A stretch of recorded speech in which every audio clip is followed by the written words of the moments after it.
नमस्कार दोस्तों, welcome back to my channel. I hope आपको भूतों की कहानियाँ सुनना पसंद होगा। हम अपने इस चैनल में लोगों के रियल लाइफ में घटे हुए पैरानॉर्मल घटनाओं को कहानियों के रूप में बताते हैं। तो ज़्यादा बात ना करते हुए चलिए शुरू करते हैं आज की पहली कहानी। मेरा नाम दीपक है और मैं असम के बागबोर गाँव का रहने वाला हूँ। मेरा घर गाँव में होने के कारण वहाँ खेत हरियाली बहुत ही है, जो कि दिन में बहुत ही खूबसूरत लगती है, लेकिन रात होते ही एक अलग सन्नाटा बच जाता है।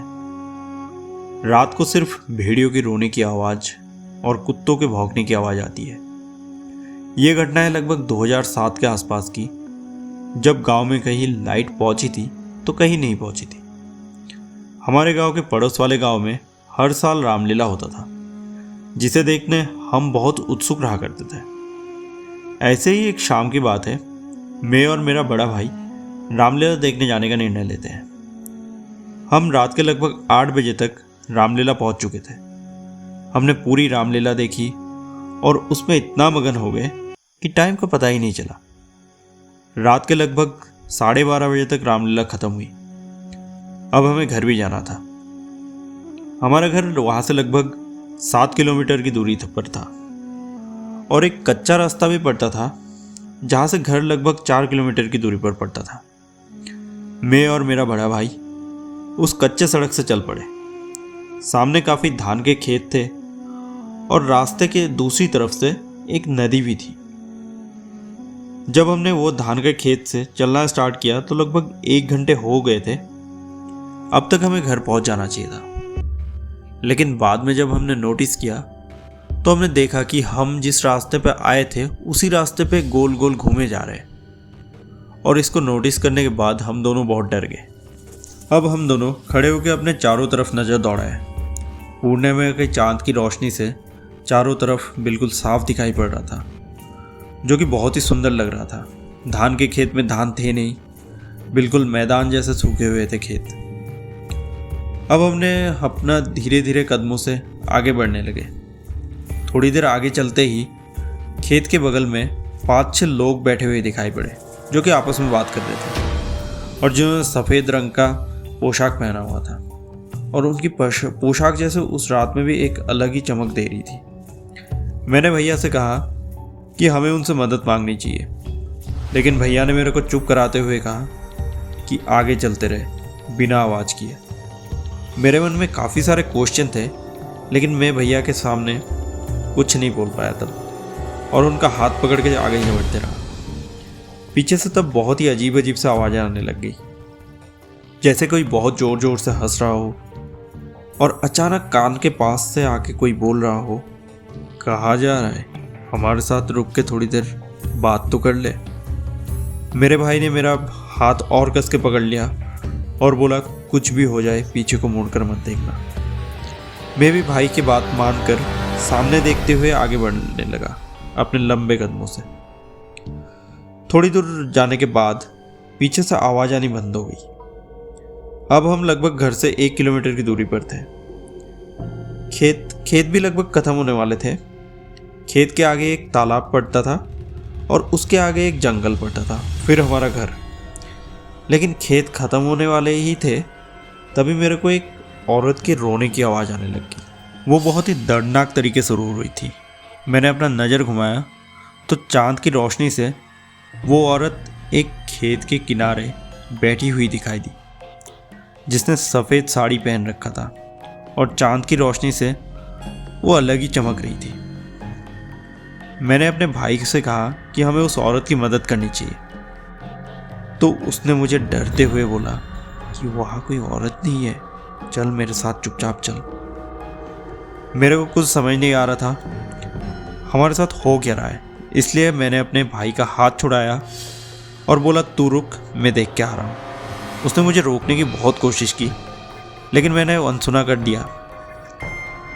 उस औरत के पास जैसे ही मैं पहुँचा, अब मेरे नाक में अचानक से एक मांस सड़े हुए बदबू आने लगी। उस औरत की घूंघट लंबा था, जिससे मेरे को उसकी शक्ल दिखाई नहीं पड़ रही थी। मैंने उनको 2-3 बार आवाज़ दिया, लेकिन उनका कोई रिस्पॉन्स नहीं आया। वो पहले जैसे ही रोए जा रही थी। अब मैंने उनके कंधे पर हाथ रखने का सोचा और अपने हाथों से जैसे ही उनको टच किया, उनका रोना बंद हो गया। अब मानो पूरे खेत में एक अलग ही सन्नाटा छा गया था। अब वो औरत अपनी जगह पे खड़ी हुई और अपना घूंघट हटा दिया। उसके बाद मैंने जो देखा, मेरे हाथ पैर ठंडे पड़ गए। मैंने देखा उस औरत के सर पे नाक के बराबर बाल थे और उसकी नाक काफ़ी लंबी थी। चेहरे की मांस सड़े हुए थे, नाखून लंबे थे और आग गुस्से में लाल थे, जैसे उसके आंखों के अंदर आग जल रही हो, जो कि उस रात में भी दिखाई पड़ रहे थे, जैसे कि चमक रहे हो आंखें। उसे सामने से देखकर मैं अपनी जगह से हिल तक नहीं पा रहा था। अब अचानक पीछे से जब मेरे भाई ने मेरा हाथ पकड़कर दौड़ना शुरू किया, तब मैं होश में आया और हम दोनों एक दूसरे का हाथ पकड़कर जंगल के अंदर से दौड़ने लगे। पीछे से उस औरत की भागने की आवाज़ आ रही थी, जो हमें हमारे नाम से अपनी ओर बुला रही थी।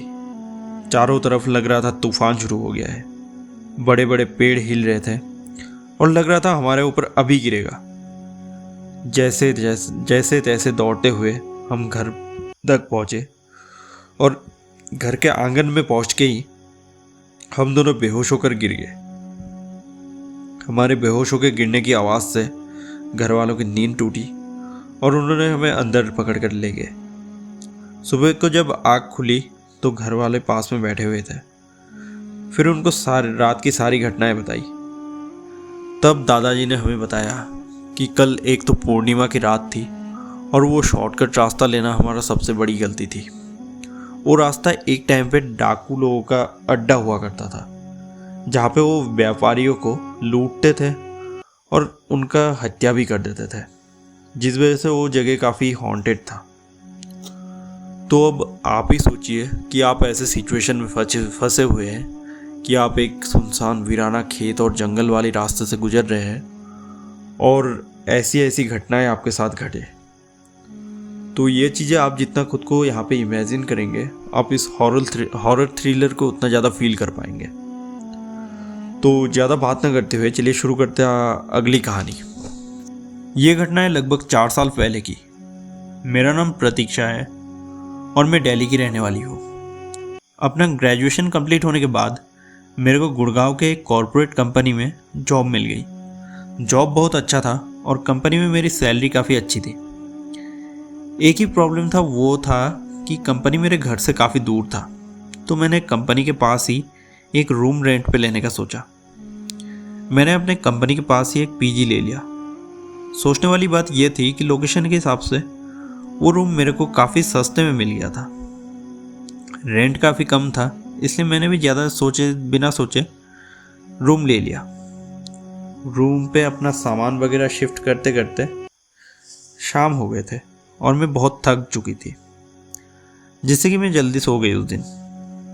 रात को कितने बजे होंगे मुझे ठीक से याद नहीं, लेकिन मेरी नींद किसी के ज़ोर ज़ोर से सांस लेने की आवाज़ से खुली, मानो मेरे बगल में ही कोई सो के बहुत ज़ोर से सांस ले रहा हो। फिर मैंने सोचा कि मैंने तो अपना रूम का दरवाज़ा अच्छे से बंद किया था और उस घर के ग्राउंड फ्लोर पे पीजी ओनर और उनकी फैमिली रहती थी और ऊपर का फ्लोर मेरे आने से पहले तक काफ़ी समय से खाली पड़ा हुआ था। इसलिए मेरे कमरे में किसी और के आने का सवाल ही पैदा नहीं होता। और ये सोचकर अब मेरे को और डर लगने लगा। अब मैंने अपना कंबल हल्का सा अपने फेस पे से हटाया और बेड की दूसरी तरफ देखने लगी और कमरे में लगी डिम लाइट में मैंने जो देखा, उसके बाद डर से अपना हाथ पैर तक हिला नहीं पा रही थी, मानो जैसे मेरे को स्लीपिंग पैरालिसिस हो चुका था। मैंने देखा एक हल्का ब्लैकिश सा ट्रांसपेरेंट यानी अदृश्य छाया मेरी ही बगल में लेट रखा था और जो कि तब से मुझे ही घूरे जा रहा था। उसकी आंखें बिल्कुल लाल दिखाई पड़ रही थी, जैसे मानो गुस्से में पूरा लाल हो रखी हो।